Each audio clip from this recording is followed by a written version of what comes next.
Hello and welcome to IELTS Bob, your ultimate destination for IELTS exam preparation. I'm Bob, your dedicated guide to mastering the IELTS and achieving your dreams of studying, working, or living abroad. Are you overwhelmed by endless IELTS practice materials online? Don't worry, IELTS Bob has you covered. Here you'll find top-quality practice tests and expert tips to sharpen your reading skills and boost your confidence for exam day. In today's video, we'll dive into an IELTS listening practice test with answers. Whether you're just starting your IELTS journey or striving for a perfect score, this video is tailored to help you succeed. If you find this helpful, don't forget to like, subscribe, and hit the notification bell to stay updated with the latest IELTS tips and practice materials from IELTS Bob. Let's unlock your potential and make IELTS success your reality. Are you ready? Let's get started.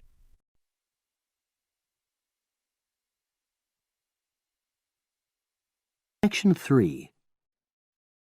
You will hear two business studies students discussing a presentation they'll do on an article on working effectively in groups.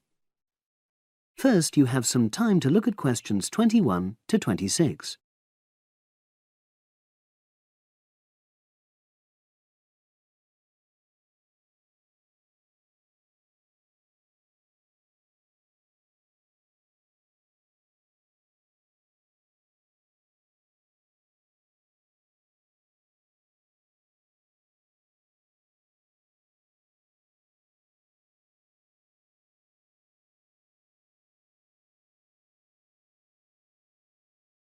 Now listen and answer questions 21 to 26.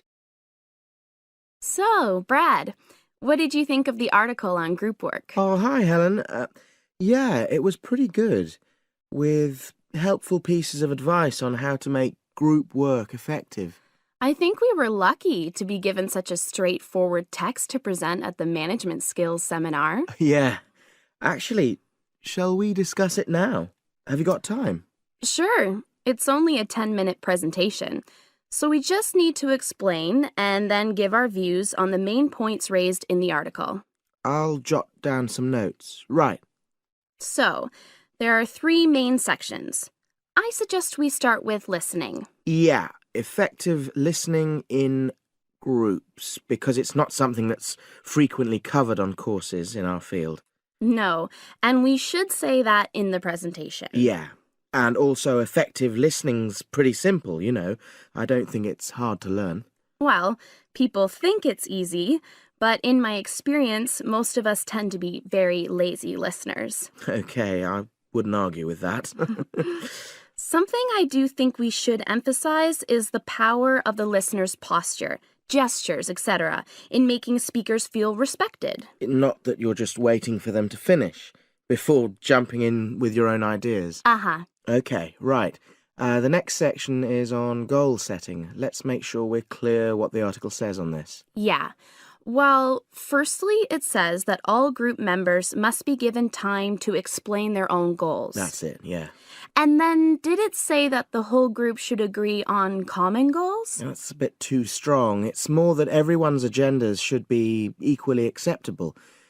But it does say that goals have to be realistic, you know. Achievable within a particular time? You've got it.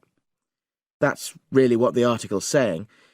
There isn't really any point in having ideals if group members know they won't come to anything within a reasonable period. So, I think a summary covering those points will be enough for that part of the presentation, don't you? Yep.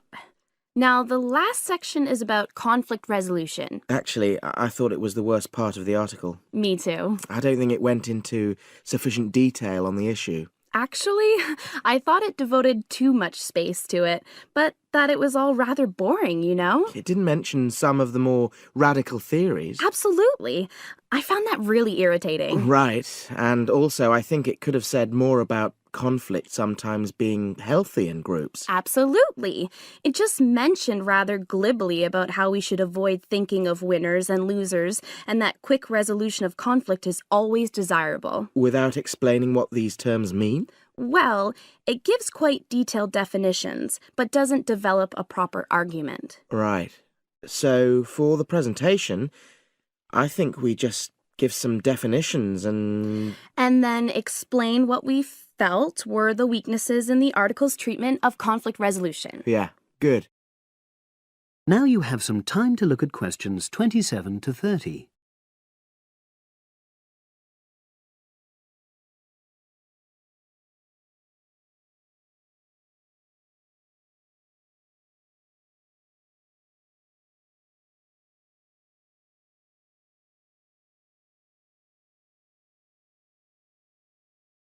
Now listen and answer questions 27 to 30. So, let's think about what we have to prepare for the actual presentation. Well, I suppose we'll use PowerPoint, but I'm hopeless at using it, especially if it has any visuals. I really have to look into doing a course on it because I know I'll need it in the future. Don't worry, I'm quite happy using PowerPoint and I'll put it together when everything else is ready. That's a relief. But yes, do that later. Okay. Now, I heard the tutor saying we have to include some well-chosen quotations from the article. I'm not sure if we do. I'll email him to find out. No need, I can just have a look at the specs he gave us when he set the task. That'll be quicker. But the tutor definitely said we have to prepare a handout to go with the talk. I'm not really sure how we do that.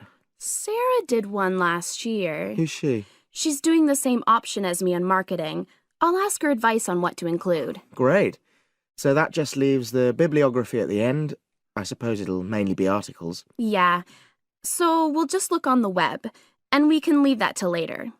But we've been advised against that. Well, we could have a look through some journals in the library. I think we should start by looking through module handbooks. I think that'll give us some good leads. Yeah, you're probably right. So that's all the topics. That is the end of section 3. You now have half a minute to check your answers. If you enjoy this content, please like and subscribe. After subscribing, please leave a comment below saying subscribed, and we will respond as soon as possible. By subscribing, you're supporting our mission to help others achieve their IELTS goals. Thank you so much for your support.